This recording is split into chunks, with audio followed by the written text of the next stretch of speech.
Kita pasti sering dengar kan nasihat yang bilang, jangan percaya statistik.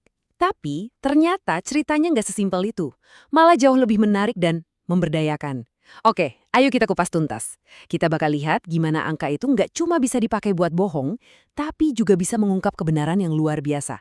Dan yang paling penting, gimana musuh terbesar kita sebenarnya bukanlah para pembohong di luar sana, tapi justru pikiran kita sendiri.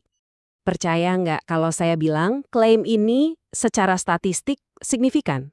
Angka P yang kecil banget itu seolah-olah bilang, hubungan antara bangau dan bayi ini bukan kebetulan loh.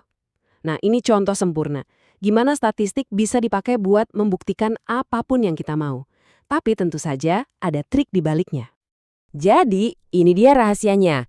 Intinya, korelasi itu nggak sama dengan sebab akibat. Cuma karena dua hal kelihatan jalan bareng, kayak jumlah bangau dan jumlah kelahiran, bukan berarti yang satu jadi penyebab yang lainnya. Ini jebakan statistik nomor satu, dan jebakan inilah yang membawa kita ke satu momen super penting dalam sejarah data. Coba bayangin, di tahun yang sama persis, 1954, muncul dua pandangan yang kayak langit dan bumi soal statistik. Di satu sudut, ada buku yang ngajarin kita buat curiga sama semua angka. Di sudut lain, ada penelitian yang justru pakai angka buat menyelamatkan jutaan nyawa.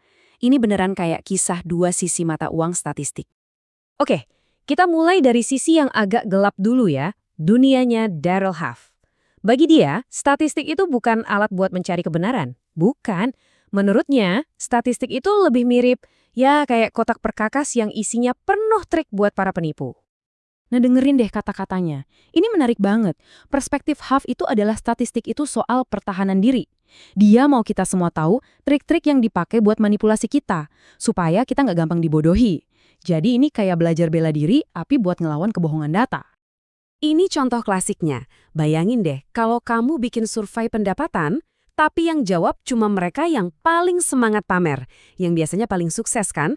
Ya jelas hasilnya bakal kelihatan wah banget. Angkanya jadi melambung tinggi. Huff nunjukin ke kita kalau cara data itu dikumpulkan sama pentingnya dengan data itu sendiri. Sekarang kita beralih ke sisi pahlawannya. Kisah tentang gimana statistik, kalau dipakai dengan benar, bisa jadi kayak teleskop super canggih yang bikin kita bisa melihat sebuah kebenaran yang tadinya sama sekali nggak kelihatan.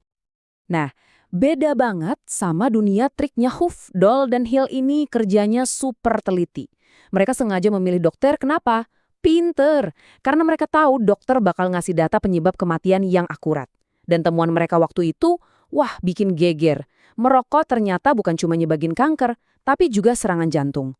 Dampaknya langsung kelihatan. Para dokter begitu lihat buktinya, jadi kelompok pertama yang berhenti merokok rame-rame. Dan angka ini nunjukin kekuatan statistik yang sebenarnya. Ini bukan cuma angka di atas kertas loh, ini lebih dari 10 juta nyawa manusia yang terselamatkan. Ini bukti nyata kalau statistik, kalau digunakan dengan benar, bisa jadi alat yang luar biasa kuat untuk kebaikan. Metafora ini pas banget kan? Statistik itu bikin kita bisa nge-zoom out dan lihat pola-pola raksasa, tren kesehatan, pergeseran di masyarakat, resiko yang tersembunyi yang nggak mungkin kita lihat cuma dari pengalaman pribadi kita sehari-hari. Statistik itu beneran ngasih kita kekuatan super. Tapi, tunggu dulu. Ternyata, ancaman terbesar itu bukan para pembohong di luar sana. Ada penipu lain yang jauh lebih lihai, yang selalu nempel sama kita setiap saat. Jawabannya, ya diri kita sendiri. Kita ini korban paling empuk buat ditipu data. Bukan karena kita bodoh, sama sekali bukan, tapi karena cara otak kita bekerja. Nah, ini dia kuncinya, penalaran termotivasi.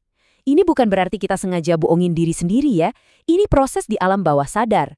Gampangnya gini, kalau kita lihat statistik yang cocok sama keyakinan kita, otak kita langsung bilang, nah kan benar kata gue, dan langsung diterima. Tapi, kalau statistiknya bertentangan, wah kita langsung berubah jadi detektif paling kritis, sibuk cari-cari di mana salahnya data itu. Ini mungkin contoh paling ekstrimnya. Orang-orang Belanda waktu itu pengen banget percaya kalau ada salah satu dari mereka yang berhasil nipu petinggi Nazi. Ceritanya terlalu heroik untuk dilewatkan. Saking pengennya percaya, mereka sampai tutup mata sama semua bukti yang nunjukin kalau si pemalsu ini malah simpatisan Nazi. Kenapa? Karena cerita kepahlawanan itu rasanya jauh lebih memuaskan di hati. Jadi begitulah cara kerjanya. Kita itu nggak kayak hakim yang netral pas lihat bukti.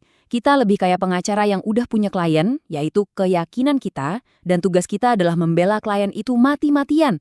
Dan yang ironis, semakin pintar seseorang, biasanya semakin jago dia merangkai argumen untuk mendukung apa yang udah dia percaya.